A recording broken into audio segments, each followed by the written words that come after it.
What's up, everybody? Happy fight day. Woo! Welcome to the People's Pre-Fight Show. Yes, UFC 287 Fights! going down. Fights. The return to Punchies! The Miami. punchies are happening. The punchies are happening. The Masters is not happening. What a time to be a mixed martial arts fan. But welcome to the show. I am Mike Heck, live in New York City. And the man sitting to my right enjoyed Masters coverage on this Saturday more than anybody on the planet. Let us say hello to the incomparable Jed Meshew. Look at that. Mike, I was not alone. The internet was furious with the Masters coverage. Me and many people agree it's one of the dumber things that has ever happened. And here we are. Now we're talking about the punchies. So yay for punchies. Let's go. Yes. My background is a little out of the matrix today. Yeah, well, look, I'm in a hotel room. What do you want me to do? It's a little matrixy. There's a lot of weird patterns everywhere. But I mean, all right, it's a good look for you. Well, look, this is your show. It's the People's Pre-Fight Show. We're going to answer questions until the fight starts. So throw your questions into the chat. We'll fire them on the screen. We'll discuss. We will get everybody ready. A lot of people commenting on the lovely locks there, Jed. George Meshew. Meshew. Let's go. Jorge Meshew. Right. Gilbert. I got that Miami. I'm ready. Yes. I can see the code behind Mike's head. Tremendous. All right. Tristan kicks us off. Expectations for Font versus Yanez to be a back and forth war or more of a technical battle. What do you think? Little column A, little column B, right? Like, I think Rob Font is going to try and be all jabby jabs because that's what he does. And he's going to have some success with it, right? Like, Adrian Yanez, Adrian Yanez is my boy. Love him to death. But he's not like the best defensive fighter, but he is just kind of an overwhelming offensive force. Like, he's just going to keep coming. He's going to throw high volume, going to get the hands going.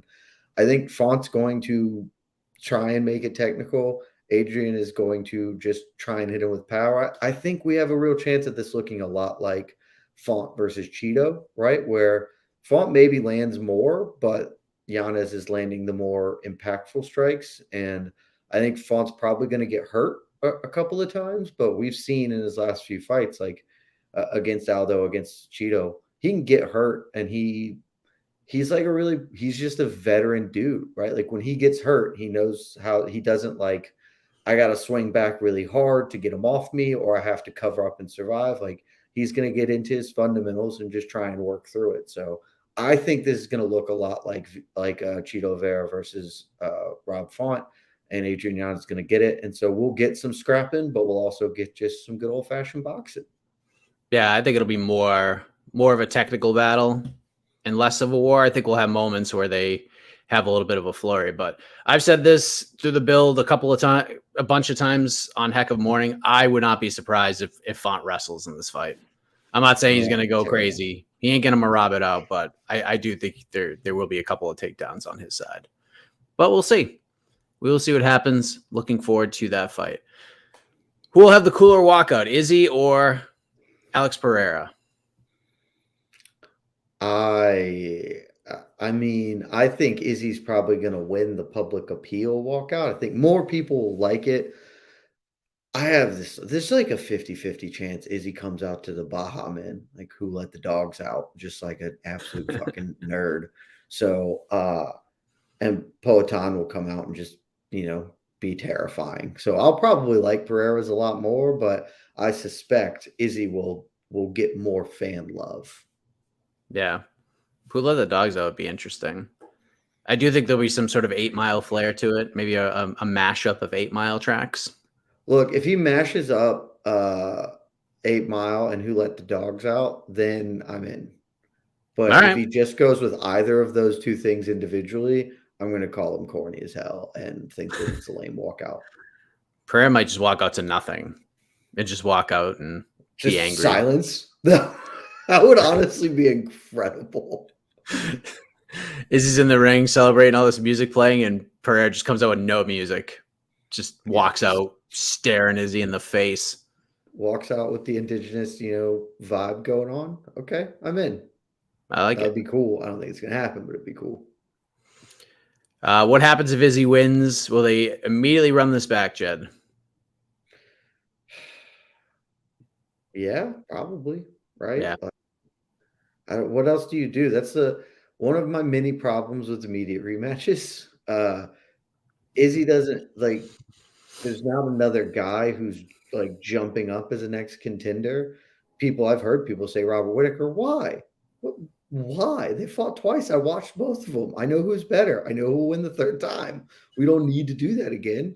Would Paulo Costa? Sure don't. Like there's a dearth of title challengers for Izzy. There is obviously not for Pereira. So if Pereira wins, if he stays at middleweight, there's some fun things you can do there. But I think if Izzy wins, the most obvious answer is just, well, do it again. Izzy Pereira 5. Now we get their MMA trilogy settled, and we will have spent well over a year on this particular rivalry, which is not the worst thing that's ever happened, I guess, but it would definitely be the lame outcome for Izzy to win, I think.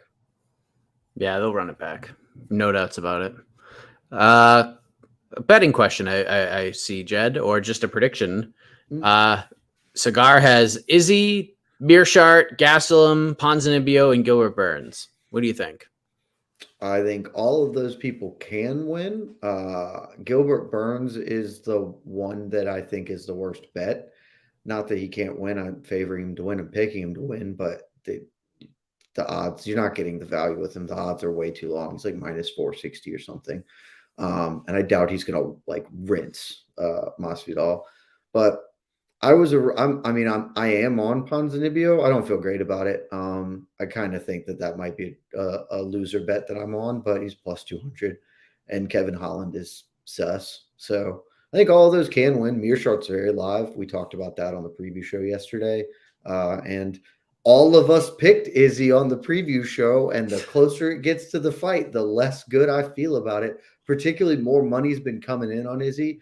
And at this point, I'm probably just going to also have to bet Pereira because he's getting up to like plus 150, and that's not really where he should be, given that he's currently 3-0 over Izzy. So A lot of people asking where the Miami shirts are. You will see mine on the watch party. I don't know if you saw the photo of GC's ensemble, but I did I mean, he not. just, I'm dude, go on excited. Twitter and look at it. It's incredible. It's incredible. That'll be Why is crazy. Gilbert such a heavy favorite? I think Jorge's boxing will get the job done.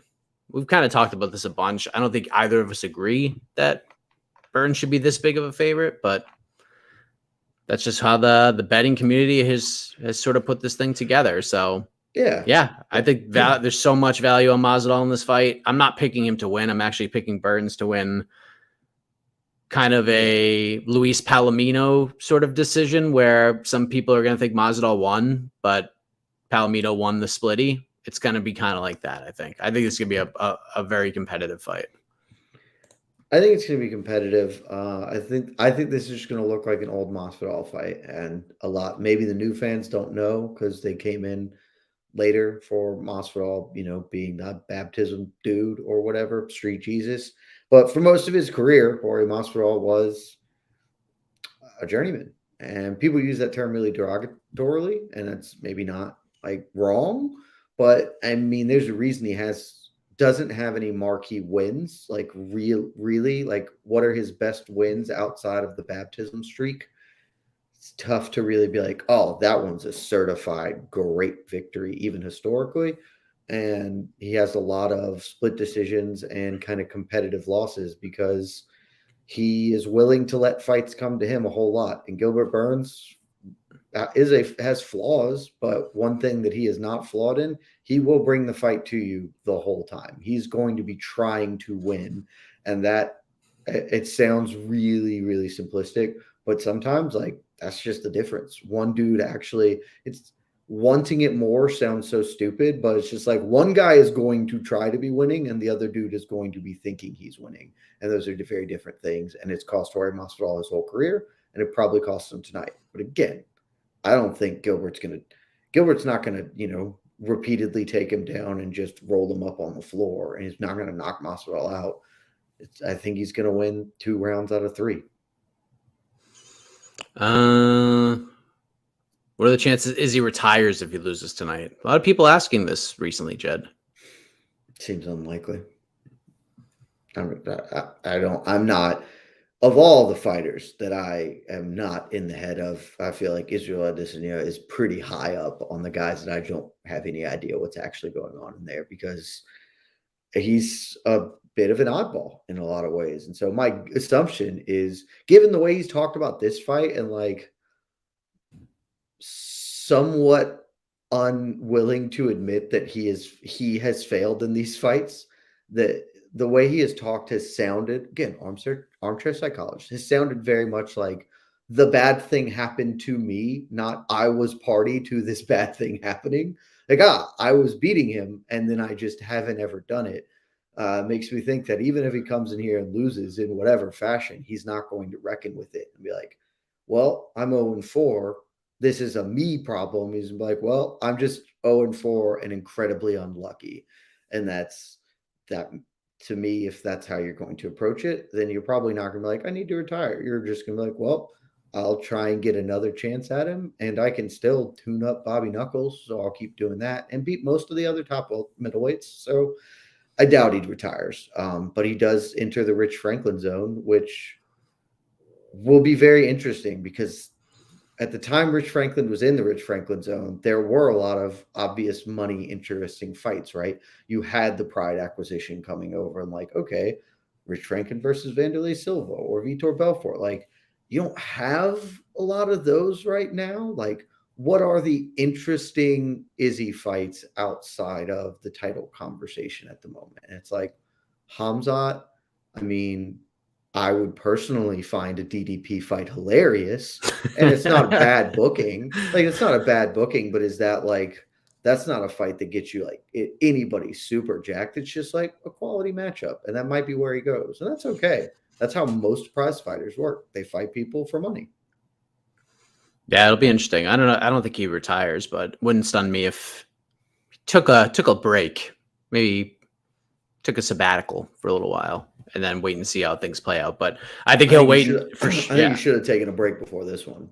Yeah, that seems to be one of the interesting storylines with this one. So if I sound a little out of it, bear with me. It's been a weird couple of days. Yesterday, I don't know what happened. I like walked into the CrossFit gym that I work out at, and my body just like shut down on me. I don't know why. I don't know what happened. And I just felt kind of messy ever since. Slept all night, or at least tried to lay down all night. Slept on the plane. I've been relaxing since I got here early this morning. I feel a lot better than I felt at this time yesterday. But so if I don't sound, as upbeat as I normally do, bear with me. That's why. It's a weird feeling when you have a crazy week and your body's just like, dude, stop moving around, sit down, rest, do other things. With the win tonight, does Curtis and or Gastelum make a path towards the title? The undisputed middleweight title, of course. I think both men have a compelling case with a win tonight for middleweight. Like, they are, they are right in the thick of things. One day we got to sit down and just hammer it out, Mike. We gotta convene all the collective heads of middleweight statehood and be like, how do we define the terms? And we got to figure it out, because we've talked about it. There are competing opinions on what this is, but I firmly believe Chris Curtis is a middleweight, and Kelvin Gastelum is only not in that conversation recently because he hasn't fought a lot recently, in my opinion. So I think this is a high stakes middleweight fight coming at us. If Gastelum wins and Brandon Allen wins his next fight, maybe we could do Brandon Allen versus Kelvin Gastelum for the strap. Because Brandon Allen is getting a middleweight fight next. Who's he fighting? He's fighting Jack Hermanson. Oh, yeah. So that's for real. My issue is Brendan Allen might not be middleweighty enough for me. I'm really not sure. He's fun. He's a lot more fun than I think. It's risky. It depends what he looks like against Hermanson. If he's boring against Hermanson, then we're there. But yeah, Jack Hermanson is the platonic ideal of middleweight. Really, he is it. When we are making the definition, I will just be like, are we talking about Jack Hermanson? If not, we've gone too far afield of where our parameters need to be.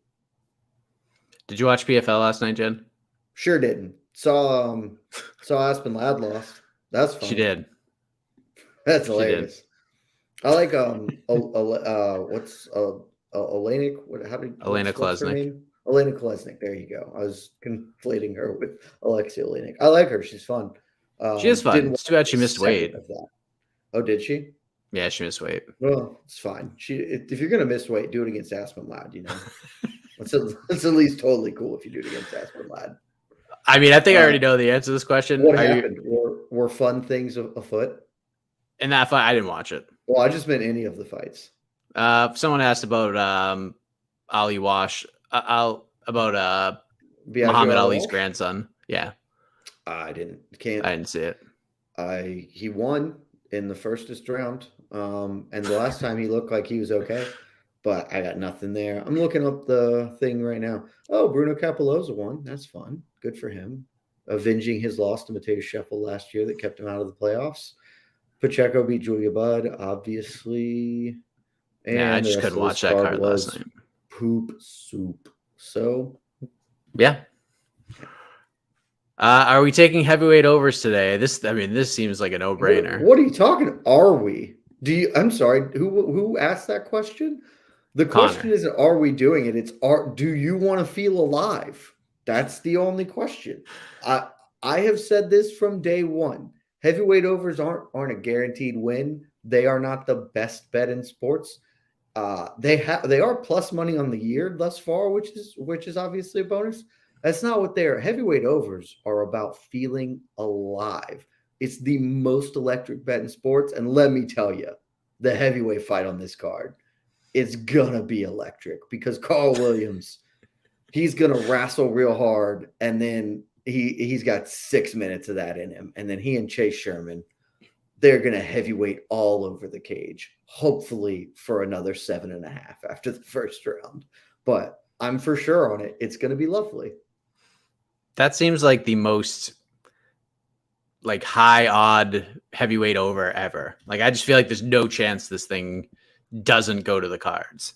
So that's my general thought, but the over on it is not nearly as bad as you would think. It's minus 120, Mike. So wow, it's close to a pick'em. So I look again. If you just are looking to have fun with $10 in a fight you don't care about, heavyweight overs, you're just desperate. They're usually good because a lot of the time they die immediately, so it's not even a sweat. It's just oh. This is done. Cool. Got it.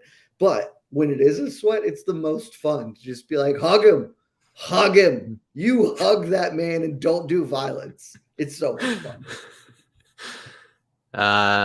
Who will the UFC brass be most pissed off with if they win? Christian Rodriguez, Michelle Waterson, or Gerald Meerschaert?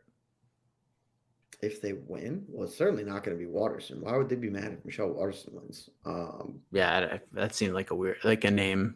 I mean, that probably shouldn't have been in there. I would assume it'll be Meerschaert, just because they certainly don't want Christian Rodriguez to win, and maybe it's him just because he also blew weight. But you have a baked in. It doesn't matter if Raul Rosas Jr. wins or loses fights right now. The appeal to him isn't that he's winning fights or good. It's that he's 18-year-old Raul Rosas Jr. So they could put him on a card a month from now with a loss, and he could still be a main card pay-per-view guy, and no one would know. Or the internet might care, but they can still just put him there. The youngest dude ever. All right, let's see how he goes. So it's not a huge loss for him to lose. Joe Pyfer, they aren't super super in Joe Pyfer, but he could be fun. He's shown a little bit of promise, and Gerald Meerschaert is a known disinteresting quality or quantity. So I think he would be the one that if they got to choose, I feel like Gerald Meerschaert's the one they would most readily like to lose. I could see that.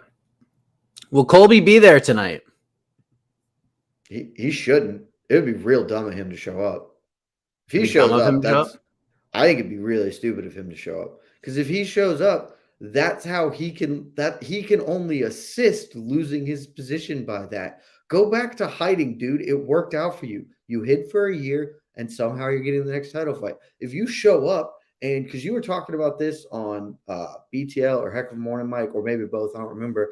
Like you're talking about Bilal Muhammad and now he has fumbled the bag repeatedly, but now he's catching a little bit of heat with this. Bilal's going to be there. If you show up, Bilal is probably going to actively try and instigate something with you. And if that happens and Masvidal wins, then Dana's looking at, all right, well, Masvidal and Leon have this heat. Masvidal probably makes a good call out after a win. And then I just watched Bilal punch Colby in the stands or whatever. And now there's a groundswell here. I just don't, there's no benefit to him showing up to this card. If he hadn't fought Masvidal already, sure, there's a benefit. Or if this was Edwards Usman, absolutely, but that's not. He would just be inserting himself into a conversation. And in my opinion, there would only be negatives from it. Yeah, I don't know if he's going to be there. But you make a great point. I just don't know what he gains by being there other than being at a UFC event, which I don't think is a huge win for anybody.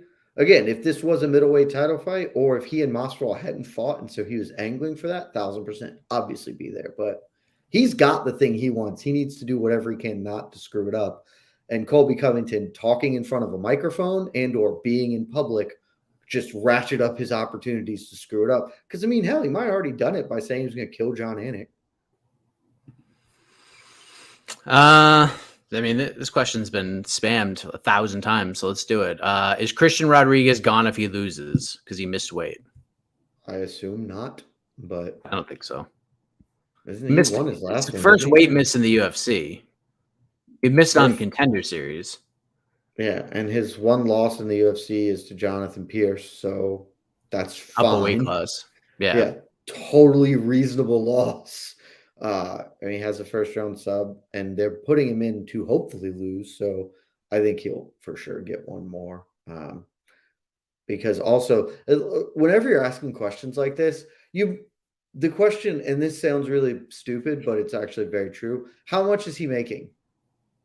Christian Rodriguez is not making any amount of money. The UFC isn't going to. If Christian Rodriguez was a 14-fight UFC veteran who was making 30 and 30, then he's starting to run a risk. Making 10 and 10 or whatever. Like, no, they don't. That's where the UFC doesn't have a middle class anymore, and this guy's not a middle class fighter, so he's fine. I think he's going to get run tonight, unfortunately. I think Raul is going to just hammer him. It seems likely, but I felt like that could have been a really good fight, but I just did not like the energy from that man after missing weight. So over under 350,000 pay-per-view buys. I feel like this goes over that. For sure. I would say for sure. Let me check something here. So of the two pay-per-view bouts we have with Masvidal on the main, obviously these numbers are far from concrete. The Masvidal Usman's did 1.3 million and 700,000. And I got to be honest with you, strongly doubt Usman was a heavy player in the number there. So Masvidal in the co-main, and you've got a main event with juice, with heat. Izzy's one of the 10 biggest stars in the sport. I would say that this is going to clear the 500K mark pretty cleanly. Yeah, main card is really, really good. Speaking of main cards and speaking of main events, it appears we will get the trilogy fight, Amanda Nunes versus Juliana Pena 3, the main event of UFC 289, June 10th in Vancouver, Jed. This has been a hot topic on Heck of a Morning. What is going to headline this? It just seemed like it had to be Nunes because there's like literally nobody else who could do it. So yeah, we're getting Nunes versus Pena 3, and people don't seem overly excited about that. Why are we doing it? I genuinely don't know why we're doing it. Like, why have the immediate rematch if it's functionally you're hoping it's just an immediate trilogy? She lost, she came back, she beat her pillar to post, Mike. That was one of the most comprehensive ass kickings in the history of this promotion. Just thumped her. And that's what will happen again. Like, it's not gonna be different. Pena got her win, justifiable, clean win. But this is how this is gonna go. And it's like, what I thought we were all in agreement. I just thought this was Irene Aldana. I don't think Aldana would win, but she's got 2 wins in a row. She's like the only woman in the top 10 that Amanda Nunes hasn't fought. She's Mexican, and the UFC is in a big Mexican champion push right now. Like, I don't know why we're doing this. I genuinely don't understand it. I don't think people like Juliana Pena because I don't know why you would. I just don't get it, Mike. I think this is the laziest, shittiest matchmaking possible. I just think like they had nothing else. What's Aldana doing? Just make her. They can fight. Let's do it. Maybe Aldana's like, I'm not fighting her in 2 months. Sorry. Well, that seems real dumb for Aldana if that's what happened. Like, I don't. Why would that seem real dumb though? It's not like she's. Because is she ever getting a title fight? Yes, because there's 5 fighters in the division. She will find a way into a title fight. I don't know, man. She haven't found one yet, so she'll get the winner. And this is just like who's tuning in to watch this card. That's the bigger question. Outside of the UFC, like, we need to put who is buying this. I don't know. Nobody is going to be like, I need to see this. It's just not it. This is going to need a lot of help. We need a lot of help. When we got potentially Wonderboy Pereira, that's the fight the UFC wants. We got Danny Nate Landwehr. It's a fun fight. We need obviously more than that. The announced fights are fun, but it's not. Those aren't. Nobody's picking up to buy a pay-per-view because either of those people are on it. Like, either of those fights are on it. This is just it's going to need some juice, and so this is. I mean, this is just going to be one of those tough pay-per-view cards that isn't very attractive, and there it is. Yeah, I think it's going to be one of those cards where people are going to be very excited there's a watch party going on instead of spending $80 on it. I mean, for sure, our content will be much better than that card. Yeah. Will Cynthia Calvillo have a good night in her return to women's strawweight? Lupi Godinez is no joke. We talked about a lot of live dogs barking, and the only one I wasn't really sure about was Cynthia Calvillo because we needed to see her step on the scale. And gosh darn it, Jed, she stepped on the scale. She made weight. She didn't look like she was dying. She looked in good spirits.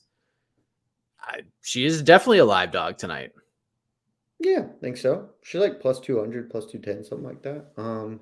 Look, the card is mostly live dogs. Like almost every underdog on the card, I can credibly see winning their fight. Like, it wouldn't surprise me at all. So it's just Cynthia Calvillo hasn't won in a while. That's always concerning.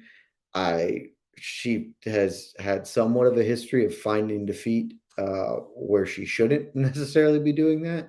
And Lupi Godin has got that dog in her. She's a scrapper. Like, she's gonna to go back to the Burns Masvidal thing where I was like, Burns is just gonna try to win.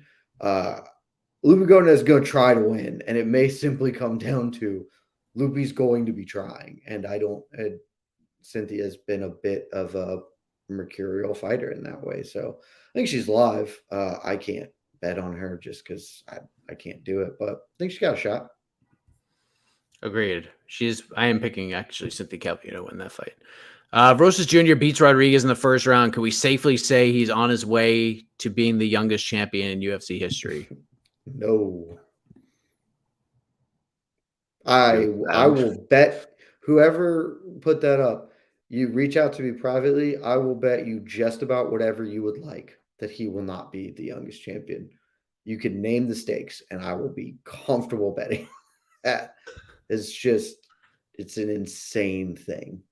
He's 18. I get it. He's 18. He started fighting last year.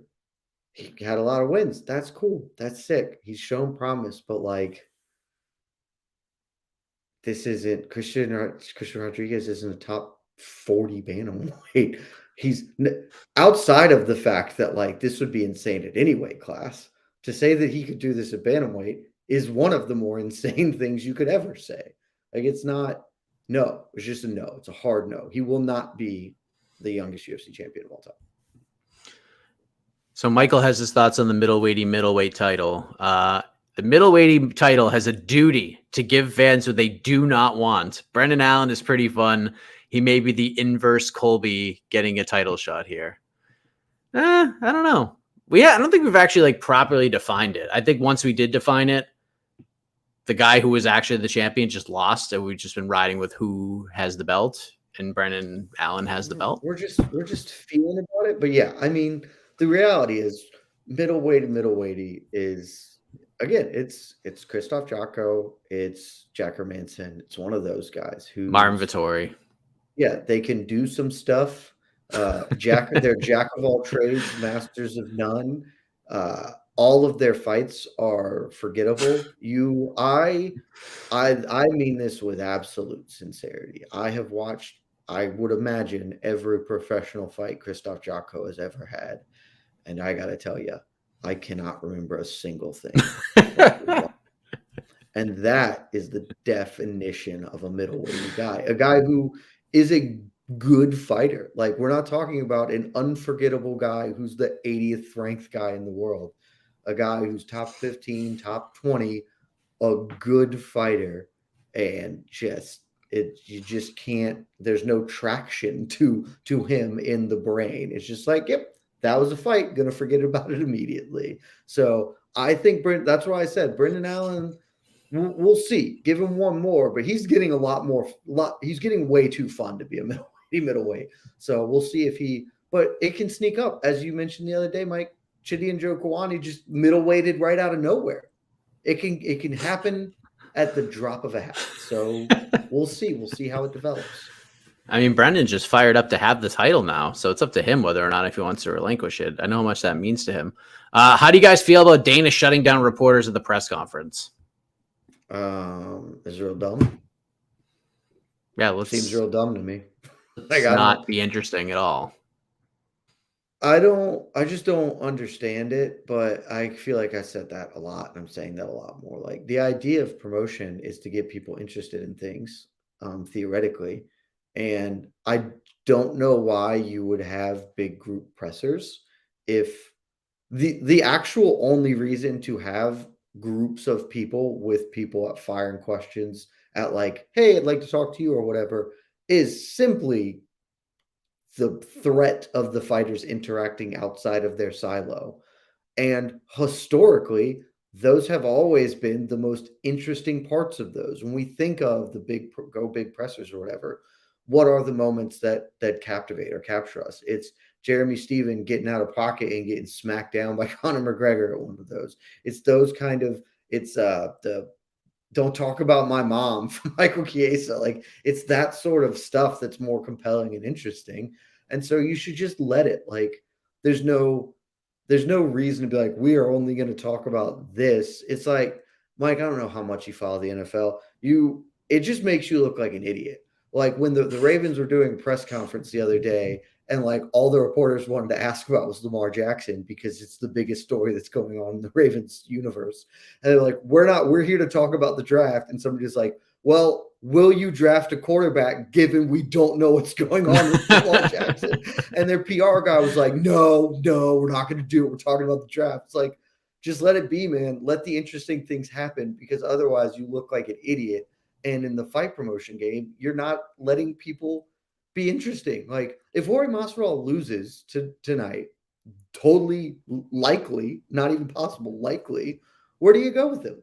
Like, he's a star. He can do other things. He's talked about retirement, but what if instead you know exactly where you go with him? It's right there to Kevin Holland, because they now have beef. It's there. It's packaged and sold instead of one fuzzy clip from a hotel almost altercation. Now you can have sound bites of them going at each other. Like, I genuinely don't understand why they would shut that down.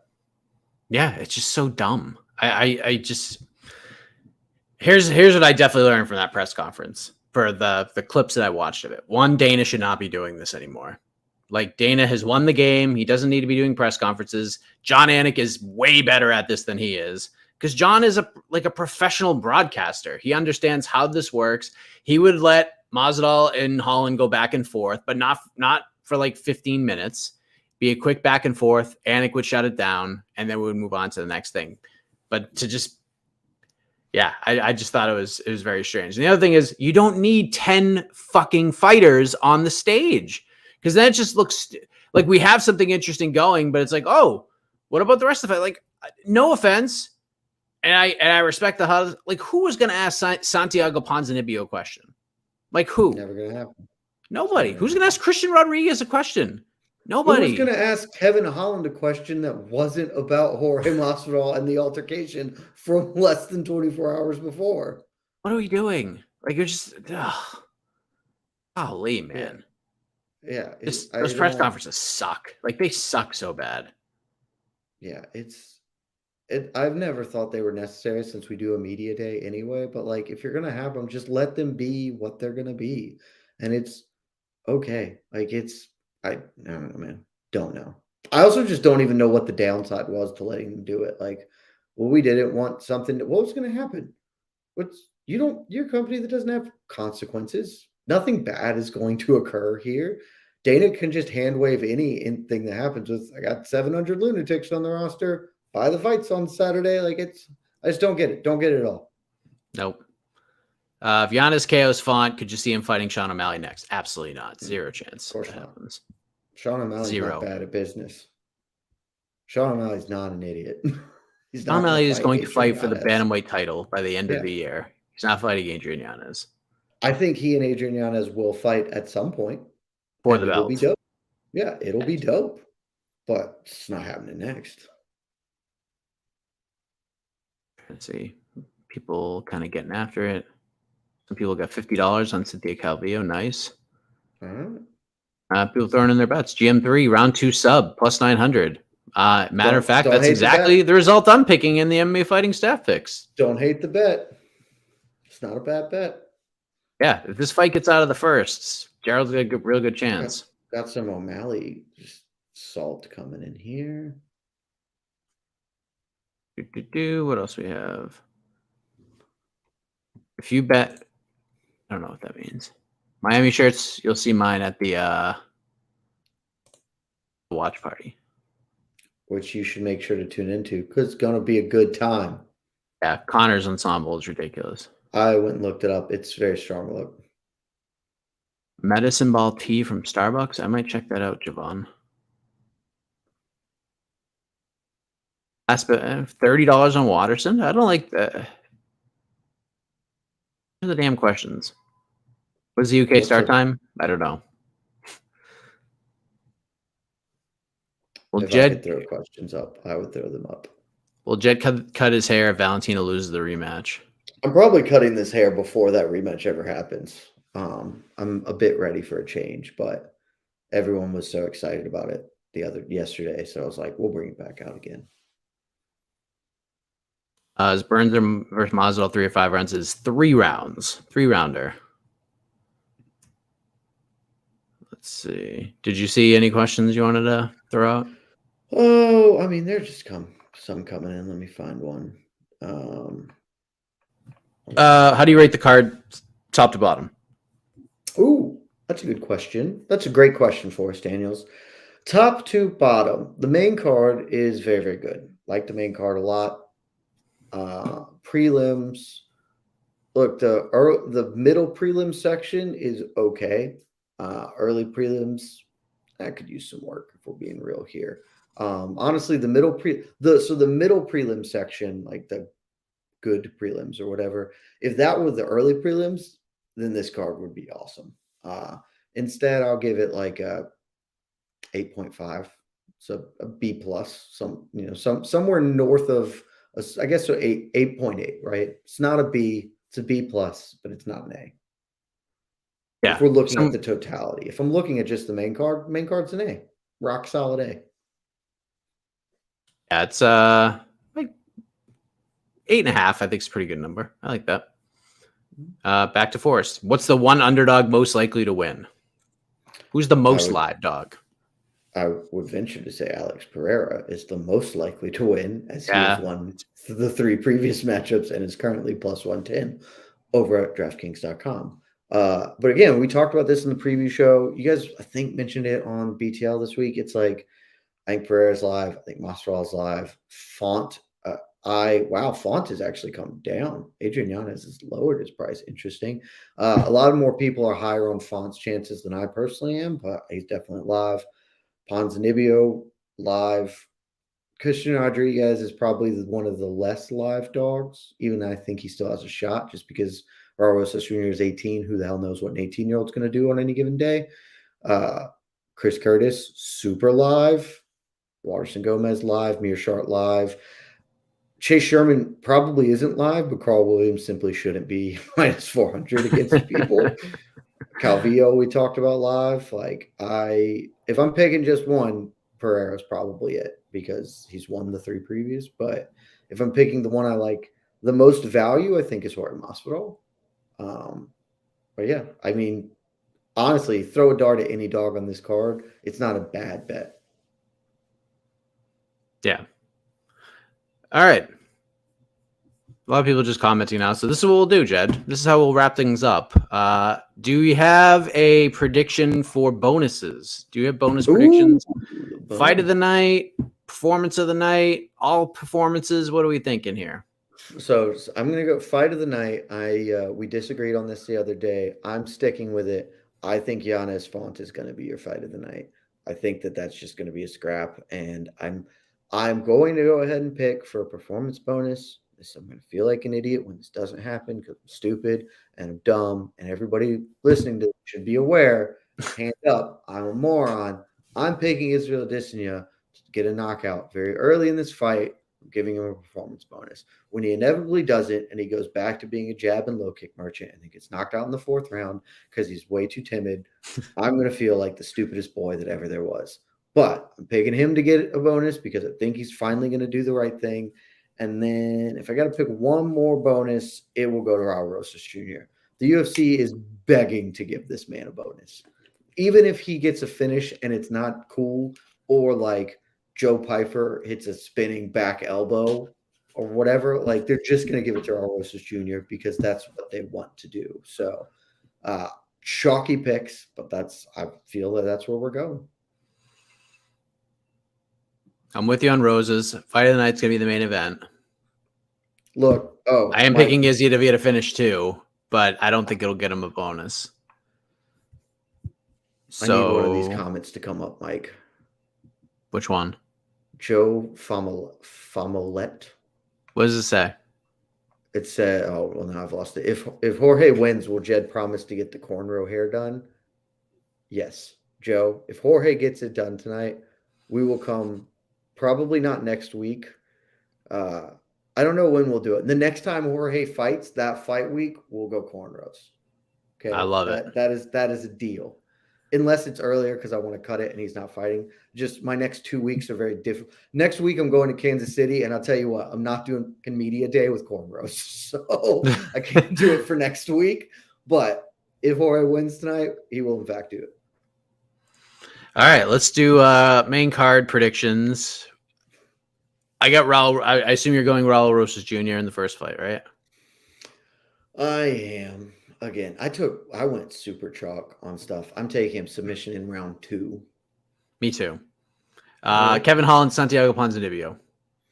I've waffled because originally I thought Ponzi maybe had a good chance. The more closer I've looked at this fight, the more I've looked at it. I think Ponzi might just be pretty on the well done side of cooked. So I'm taking Holland KO in the 3rd round. I'm going Ponzi by decision.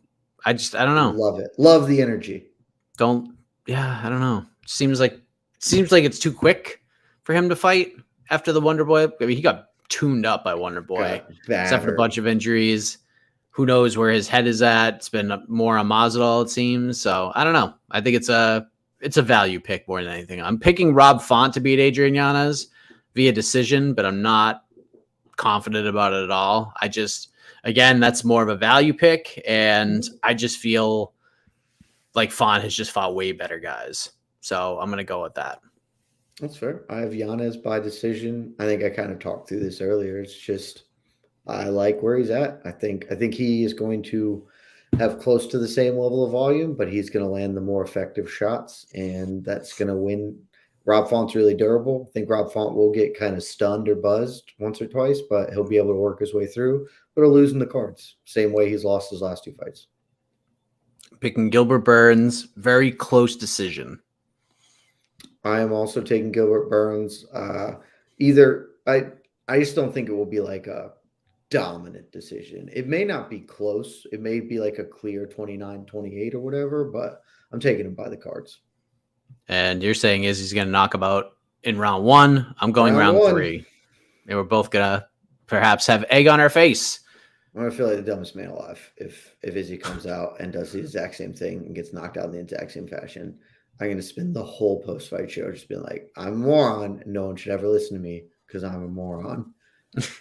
It can't keep happening, Mike. He's due. He is due. At some point, the roulette wheel will roll black. At some point, it's got to happen. They can't keep doing the same thing over and over again. Well, we will see how it plays out. So prelims are about to kick off. I'm going to get ready for a watch party. Jed's going to get ready to make sure his hair is long enough for cornrows for the next Jorge Masvidal fight. Maybe watch old rounds of the Masters since you couldn't watch much today. So we'll be back a little bit later on. Jose is obviously in Miami, so stay on the YouTube channel for post-fight interviews and scrums and all that fun stuff. Watch party starts at 9:45. Then we'll have the post-fight presser right here, and then we'll have a post-fight show here as well. So the night is just getting started. UFC 287 is just getting started. Guys. It's going to be fun. Jed's going to be on the watch party as well for the Masvidal Burns fight. New York Rick will join us for the main event, and we're just going to have a good time. So we'll see you then. 9:45 p.m. Eastern. Thank you for joining us. Enjoy the fights, everybody. Love y'all.